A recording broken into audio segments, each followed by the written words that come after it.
What happened when an 8-year-old brat with zero boundaries decided to test the legendary patience of a royal guard at Buckingham Palace? This kid tried everything, mocking, yelling, even getting dangerously close to breaking serious rules while his parents just filmed it all for social media. The crowd was getting furious, security was getting nervous, but what the guard did next shocked everyone. His response was so unexpected, so perfectly timed, that it didn't just stop the kid's behavior, it changed him completely. Before we see how one soldier turned a nightmare situation into the most heartwarming moment of the year, make sure you're subscribed and hit that notification bell. Where are you watching from? Drop your location in the comments below. The morning sun cast golden light across the forecourt of Buckingham Palace as hundreds of tourists gathered for the daily changing of the guard ceremony, their cameras ready to capture one of Britain's most iconic traditions. Among the respectful crowd of international visitors, elderly couples, and families with well-behaved children, the Thompson family stood out like a siren in a library. 8-year-old Oliver Thompson bounced off the barriers with the manic energy of a child who'd never heard the word no mean anything permanent, his voice carrying across the ceremonial plaza with the volume of someone convinced.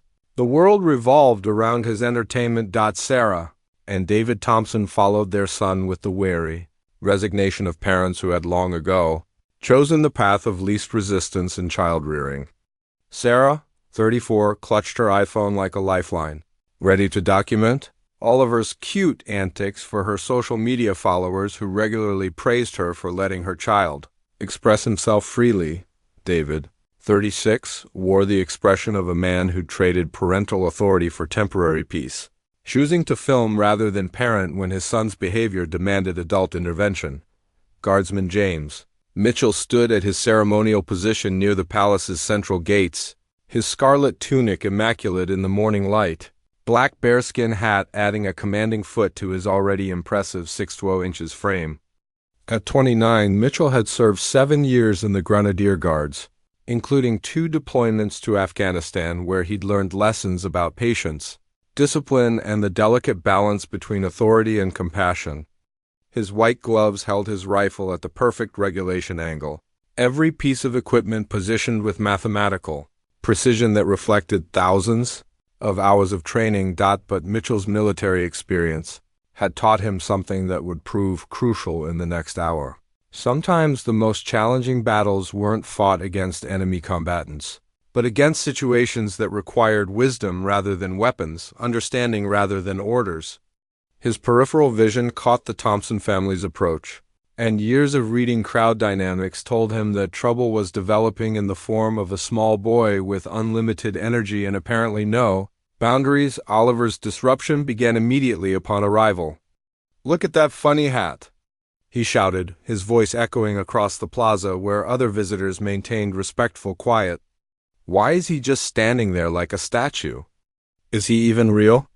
The questions weren't asked with genuine curiosity, but with the theatrical volume of a child performing for attention, each word designed to see how much noise he could make before someone made him stop. Other tourists began glancing toward the Thompson family with expressions ranging from mild annoyance to outright disapproval. An elderly British couple moved subtly away from Oliver's noise, while a German family with 2 quiet children looked confused by the lack of parental intervention. Japanese visitors who had traveled thousands of miles to witness British ceremony with proper respect exchanged glances that needed no translation. They were witnessing child behavior that would be unthinkable in their culture. Sarah Thompson's response to her son's disruption was to pull out her phone and start filming. "Oh my God, this is so cute," she announced to no one in particular. "Oliver is so curious about everything. He's going to be an explorer when he grows up." Her commentary served as both excuse and enablement, transforming disruptive behavior into developmental milestone while completely ignoring the impact on everyone else in the vicinity. David Thompson's contribution was to encourage the performance. "Ask him a question, Oliver," he suggested with a grin. "See if you can get him to talk." The father's suggestion revealed the family's fundamental misunderstanding of where they were and what they were witnessing. This wasn't entertainment designed for their consumption, but a solemn military ceremony with centuries of tradition. Behind every movement, Mitchell maintained his stoic expression while processing the developing situation through his peripheral vision and trained hearing.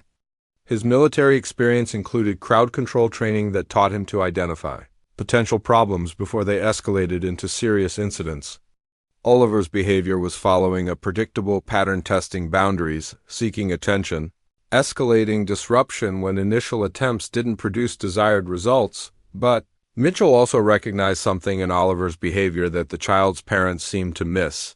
This wasn't malicious defiance, but a desperate attempt to find boundaries that would help him feel secure. Children who grew up without consistent limits often became increasingly disruptive, as they searched for adults who would provide the structure they craved. Oliver's performance was as much a cry for help as it was attention-seeking. Behavior, the crowd's reaction to Oliver's disruption, grew more pronounced as his volume and antics escalated. A family from Australia quietly discussed whether they should move to a different viewing area, while elderly American tourists shook their heads at what they saw as permissive parenting.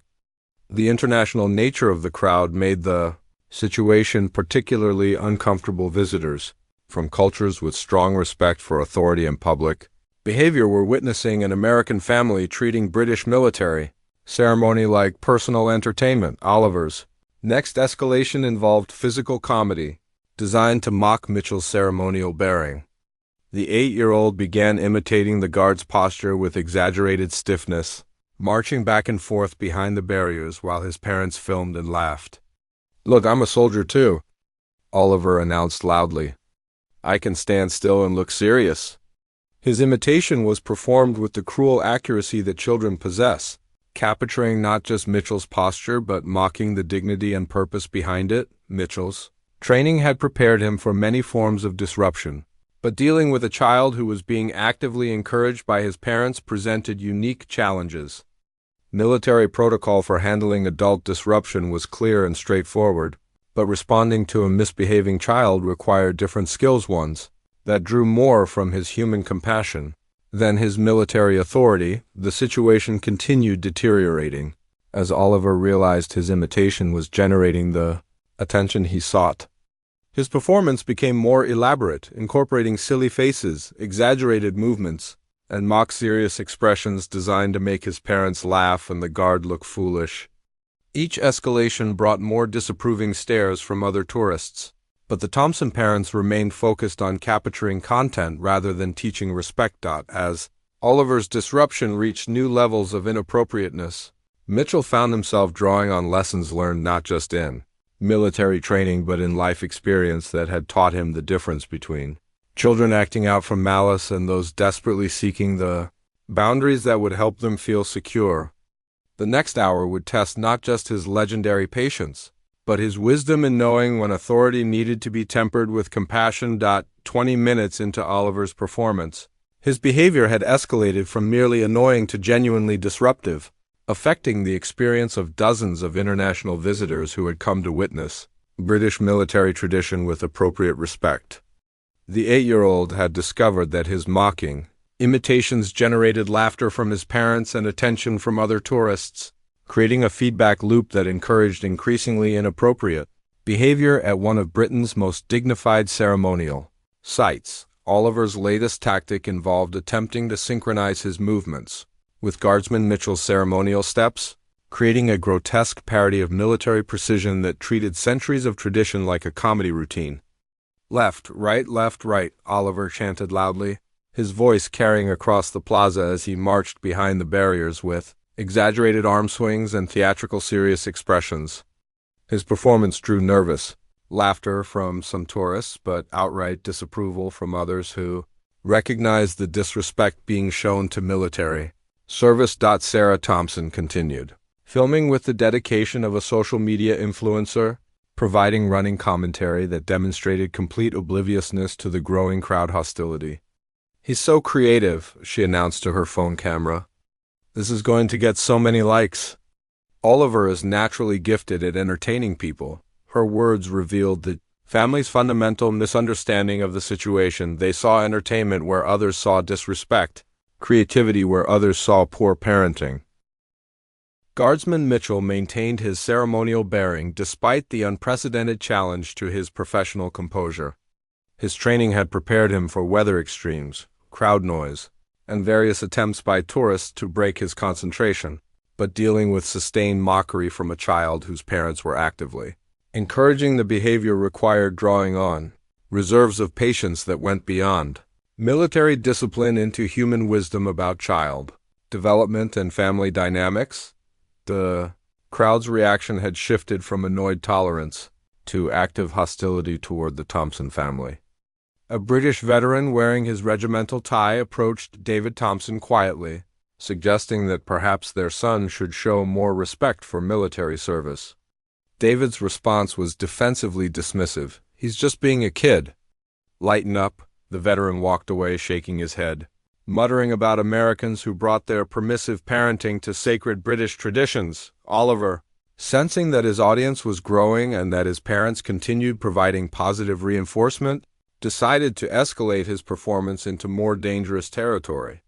He began testing the physical boundaries of the ceremonial area, getting as close as possible to the restricted zones while maintaining the pretense of innocent curiosity. "Can I touch his hat?" he asked loudly. "What happens if I cross this rope? Is he allowed to talk to kids?" The questions weren't genuine inquiries but provocative challenges designed to see how far he could push before facing real consequences. Oliver had learned through experience that most adults would tolerate increasingly inappropriate behavior rather than confront him directly, especially when his parents were present to make excuses and deflect criticism. Mitchell processed Oliver's boundary testing with the analytical skills that military training had developed for assessing potential threats. The child wasn't malicious, but his behavior was following an escalation pattern that could lead to serious incidents requiring official intervention. Mitchell's peripheral vision caught palace security personnel beginning to take notice of the situation, recognizing that preventive action might be necessary if the disruption continued growing. The international crowd's discomfort became increasingly visible as Oliver's antics affected their ability to enjoy the ceremony they had traveled to witness. A Japanese family with two well-behaved children moved to a different viewing area, while German tourists discussed in their native language whether the British authorities would intervene to stop the disruption. The cultural clash was stark. Visitors from societies with strong emphasis on public behavior and respect for authority were witnessing American permissiveness in action. Oliver's next escalation involved noise-making designed specifically to break Mitchell's concentration. He began making silly sounds, clapping loudly during moments of ceremonial silence, and providing his own commentary on the guard's movements. "He's not doing anything interesting," Oliver announced loudly. "This is boring.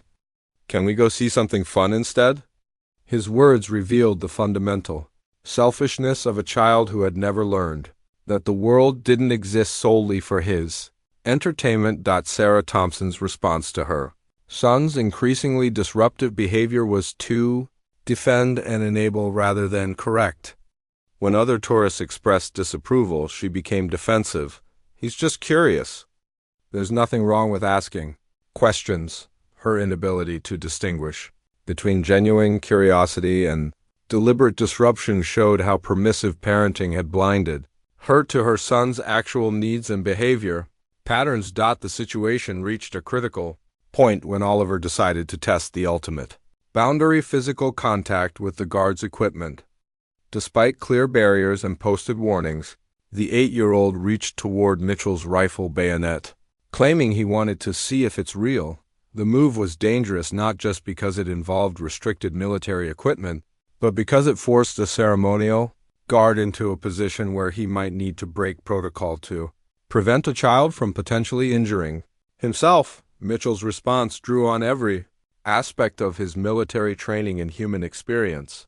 His peripheral vision tracked Oliver's movement while his mind calculated appropriate responses that would ensure the child's safety without compromising ceremonial dignity or creating unnecessary trauma. The moment required perfect balance between authority and compassion, protection and teaching. Other tourists gasped as they realized what Oliver was attempting some moving forward instinctively to intervene while others pulled out phones to record what they expected to be a serious confrontation between military authority and civilian disruption. The atmosphere around Buckingham Palace shifted from routine tourism to crisis management as dozens of people prepared to witness an unprecedented test of legendary British military patience. Palace security began moving toward the scene, recognizing that the situation had escalated beyond normal tourist management into potential safety concerns requiring official intervention. But before security could reach the Thompson family, Guardsman Mitchell made a decision that would surprise everyone watching and transform an ugly confrontation into an unforgettable teaching moment about respect, authority, and the power of wisdom applied with perfect timing. As Oliver Thompson's small hand reached toward the gleaming bayonet of Mitchell's rifle, time seemed suspended in that crystalline moment when consequences hover between potential disaster and unexpected grace. The 8-year-old's fingers were inches from military equipment that had been maintained with sacred precision, while dozens of international tourists held their breath in palace security. Officers quickened their pace toward what appeared to be an inevitable confrontation between child recklessness and institutional authority, but Guardsman Mitchell had spent 7 years learning lessons that went far beyond military protocol. His experience in Afghanistan had taught him that sometimes the most powerful responses came not from force but from understanding, that true strength often required choosing gentleness over authority when the situation called for teaching rather than enforcement. In that split second of decision, Mitchell drew upon wisdom that would transform a moment of potential crisis into something extraordinary, instead of maintaining his stoic ceremony or calling for security intervention.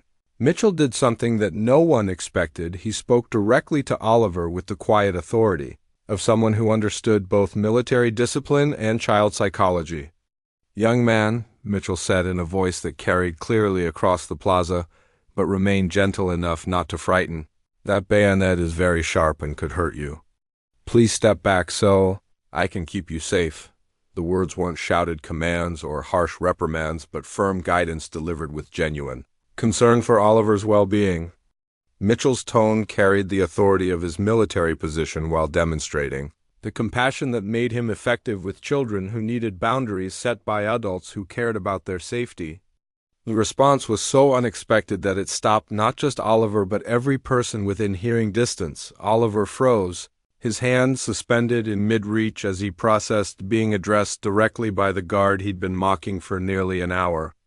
The 8-year-old had expected to be ignored, scolded by security or possibly arrested, but being treated with firm kindness by someone he'd been trying to provoke created cognitive dissonance that immediately changed his behavior. Sarah and David Thompson stood speechless as they witnessed their son receiving the kind of clear, caring guidance they had failed to provide throughout his disruptive performance.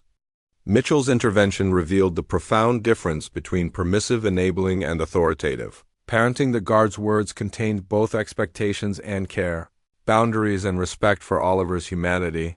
The crowd of tourists watched in amazement as the situation transformed from potential confrontation into unexpected teaching moment. Mitchell continued speaking to Oliver with the patient authority of someone who understood that children responded better to explanation than commands. "This uniform and equipment represent service to our country," he explained quietly. "When you mock military ceremony, you're showing disrespect to people who serve to keep everyone safe." Oliver's face showed the confusion of a child encountering real consequences, delivered with genuine care rather than anger or punishment. His parents had never explained why his behavior affected others, never helped him understand the connection between his actions and their impact on communities. Mitchell's gentle explanation was the first time an adult had treated Oliver's behavior seriously enough to teach him something important about respect and service. Mitchell then did something that completely transformed the dynamic of the situation. Maintaining his ceremonial position but speaking with warmth that carried across the plaza, he said, "Would you like to learn about what Royal Guards really do? We're here to protect important places and people, including visitors like you and your family." The invitation was Masterful, it redirected Oliver's attention, seeking energy into educational opportunity while demonstrating that military authority included teaching responsibilities. Instead of punishing disruptive behavior, Mitchell was offering engagement that met Oliver's need for attention while channeling it toward appropriate learning. Oliver's response revealed the transformation that occurred when a child finally encountered an adult who combined clear boundaries with genuine interest in his development. "Really?" he asked, his voice losing its theatrical volume and gaining genuine curiosity. "You protect people? How do you do that while standing so still?" Mitchell's answer demonstrated the wisdom that came from understanding both military service and human nature. Standing still and looking alert is how we show that we're always ready to help when needed. It takes training and practice to maintain that kind of focus. It's actually much harder than it looks. The explanation reframed everything Oliver had been mocking, transforming apparent inactivity into demonstration of skill and dedication. The 8-year-old began seeing Mitchell not as a target for entertainment, but as a professional with abilities worth respecting. The shift in perspective was visible in Oliver's posture and expression as he straightened up and spoke more quietly. Sarah Thompson watched her son's transformation with amazement, realizing that firm guidance delivered with care had accomplished what her permissive enabling had failed to achieve. Mitchell's intervention revealed how much Oliver craved boundaries set by adults who cared enough to teach him appropriate behavior while treating him with dignity. The crowd of international tourists witnessed something unprecedented. Perfect example of authority applied with wisdom, strength tempered by compassion, and professional duty that included civilian education. Many began taking photos not of the disruption, but of the positive resolution. Recognizing that they were seeing exemplary handling of a difficult situation, Mitchell continued his gentle teaching, explaining to Oliver that Royal Guards trained for months to earn their positions, that their stillness required great strength and concentration, and that their real job was serving and protecting rather than just standing for tourists to photograph. Each explanation helped Oliver understand that he had been mocking something worthy of respect rather than ridicule. The transformation in Oliver was remarkable, from disruptive attention seeker to genuinely curious child asking thoughtful questions about military service and personal discipline. Mitchell's response had met Oliver's underlying needs for attention and boundaries while redirecting his energy toward learning and growth rather than disruption and disrespect. 20 minutes after the confrontation that could have ended in arrests and trauma, Buckingham Palace's forecourt had transformed into an impromptu classroom where Guardsman Mitchell continued his gentle education of Oliver Thompson while dozens of international tourists witnessed a masterclass in turning conflict into connection. The 8-year-old who had arrived as a disruptive terror was now standing at respectful attention, asking thoughtful questions about military service and listening with the focused concentration his parents had never seen him display. Oliver's questions revealed the natural curiosity that had been channeled into inappropriate behavior when no adult had taken time to guide his interests constructively. "How long do you have to stand there?" he asked Mitchell with genuine concern. "Does it hurt your feet? What do you think about while you're guarding?" Each question showed growing empathy and understanding that the guard was a real person doing important work rather than entertainment for tourists. Mitchell's responses continued demonstrating the perfect balance between maintaining ceremonial dignity and engaging in meaningful education. "We guard in shifts," he explained patiently, "and we think about the importance of our duty protecting this historic place and keeping visitors like you safe. It's an honor to serve, even when it requires standing very still for long periods." Sarah and David Thompson watched their son's transformation with expressions ranging from amazement to embarrassment as they realized how much their permissive parenting had failed to meet Oliver's actual needs. Their child's behavior wasn't improving because he was being punished, but because an adult finally cared enough to set clear boundaries while treating him with respect and dignity. The crowd of tourists had evolved from annoyed observers to appreciative audience for an unexpected demonstration of how authority figures could handle difficult situations with wisdom and compassion. Many international visitors began engaging with the educational moment, asking Mitchell their own questions about Royal Guard training and duties, turning the disruption into a positive cultural exchange. Mitchell's approach revealed profound understanding of child psychology and conflict resolution that went far beyond his military training. He had recognized that Oliver's disruptive behavior stemmed from unmet needs for attention and boundaries rather than malicious intent, allowing him to respond with teaching rather than punishment. A British veteran who had initially approached the Thompson family with criticism now stood nearby with obvious approval, recognizing Mitchell's handling of the situation as exemplary military leadership applied to civilian education. "That's how you handle young people," he murmured to his wife. Firm guidance with genuine care.